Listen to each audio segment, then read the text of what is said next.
قرآن کریم میں آتا ہے وَلْيَخْشَ الَّذِينَ لَوْ تَرَكُوا مِنْ خَلْفِهِمْ ذُرِّيَّةً ضِعَافًا خَافُوا عَلَيْهِمْ فَلْيَتَّقُوا اللَّهَ وَلْيَقُولُوا قَوْلًا سَدِيدًا۔ اللہ تعالیٰ ارشاد فرماتے ہیں کہ ان لوگوں کو ڈرنا چاہیے جو لوگ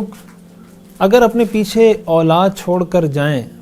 تو ان کو اس بات کا ڈر ہے کہ ہمارے مرنے کے بعد ہماری اولاد کا کیا ہوگا۔ ہر انسان مرنے سے پہلے یہ سوچتا ہے، اپنی اولاد کے لیے بہت کچھ بنانے کی کوشش کرتا ہے، بہت لوگ بنا لیتے ہیں، بہت سے لوگ کامیاب نہیں ہوتے، لیکن بہرحال ہر والد کی یہ خواہش ہوتی ہے کہ میں اپنے بچوں کے لیے کچھ کما کر کچھ بنا کر اس دنیا سے جاؤں، اور یہ خوف اور یہ خطرہ بھی ہر والد کے دل میں موجود ہوتا ہے کہ نہ جانے میرے بچوں کے ساتھ میرے مرنے کے بعد کیا ہوگا۔ انسان کے اس احساس کو اللہ نے قرآن میں بیان کیا ہے کہ ہر انسان اگر یہ سوچتا ہے کہ میرے مرنے کے بعد میرے بچوں کے ساتھ کوئی ظلم نہ کرے، تو اللہ تعالیٰ فرماتے ہیں کہ آپ کے معاشرے کے جو یتیم ہیں، آپ کے معاشرے کی جو بیوہ خواتین ہیں، وہ بھی اسی طرح کسی کی اولاد ہیں۔ ان کے والد بھی دنیا میں یہی سوچا کرتے تھے، وہ بھی یہ سوچ کر اس دنیا سے گئے تھے، یا وہ بھی جب اپنے بچوں کے لیے کماتے تھے تو یہ سوچتے تھے کہ کہیں ہمارے مرنے کے بعد ہمارے بچوں کے ساتھ کوئی ظلم نہ کرے۔ تو آپ اگر یہ سمجھتے ہیں کہ میرے مرنے کے بعد میرے بچے محفوظ ہوں، اس کا سب سے پہلا اصول یہ ہے کہ آپ اپنے آس پاس دیکھیں، سب سے پہلے اپنے رشتہ داروں میں دیکھیں۔ ہمارے معاشرے کا یہ بہت بڑا المیہ ہے۔ ہمارے معاشرے کا کیا، حضور علیہ السلام سے قبل جو جاہلیت کا زمانہ تھا، اس وقت یہ ساری چیزیں ہوتی تھی۔ اسلام آیا تھا ان چیزوں کو ختم کرنے کے لیے، لیکن ہمارے بہت سے ایسے لوگ جو مسلمان ہوتے ہیں، نمازی ہوتے ہیں، بظاہر دیکھنے میں بڑے دیندار ہوتے ہیں، لیکن یتیموں کا حق دبا کر بیٹھے ہوتے ہیں،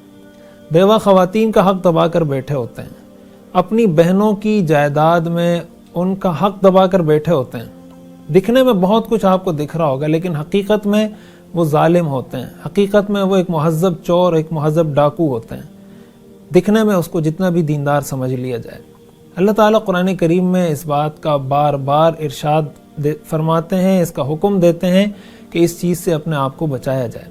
اور ساتھ ساتھ ہمارے معاشرے کی ایک بے حسی یہ ہے کہ اگر ہم کسی کے ساتھ کوئی ظلم ہوتا دیکھتے ہیں تو ہم آنکھیں چرا لیتے ہیں کہ یار یہ اس کا مسئلہ ہے، اس کا کنسرن ہے، اس کا ہیڈیک ہے، میرا مسئلہ نہیں ہے، وہ جانے اس کا کام جانے۔ اگر آپ کسی کے اوپر ظلم ہوتا دیکھتے ہیں اور آپ اس کے لیے کچھ کر سکتے ہیں، آپ کو کچھ کرنا چاہیے۔ حدیث میں آتا ہے من رأى منکم منکرا فلیغیرہ بیدہ فإن لم يستطع فبلسانہ فإن لم يستطع فبقلبہ وذلک اضعف الایمان۔ حضور فرماتے ہیں اگر کوئی برائی دیکھو اس کو اپنے ہاتھ سے روکو، ہاتھ سے نہیں روک سکتے زبان سے روکو، زبان سے نہیں روک سکتے کم از کم دل میں تو اس کو برا جانو، اور یہ ایمان کا سب سے کم ترین درجہ ہے۔ ہم اگر اسی طرح معاشرے کی ہر برائی سے صرف نظر کرتے رہے، اگنور کرتے رہے، تو یہ کوئی بعید نہیں کہ کل ہم خود اس برائی کا شکار ہو جائیں، یہ کوئی بعید نہیں کہ کل خود ہمارے بچے اس برائی کا شکار ہو جائیں۔ اس لیے اگر اپنے آپ کو، اپنی اولاد کو اس برائی سے بچانا ہے تو اپنا مثبت اور پازیٹیو کردار معاشرے میں ضرور ادا کریں۔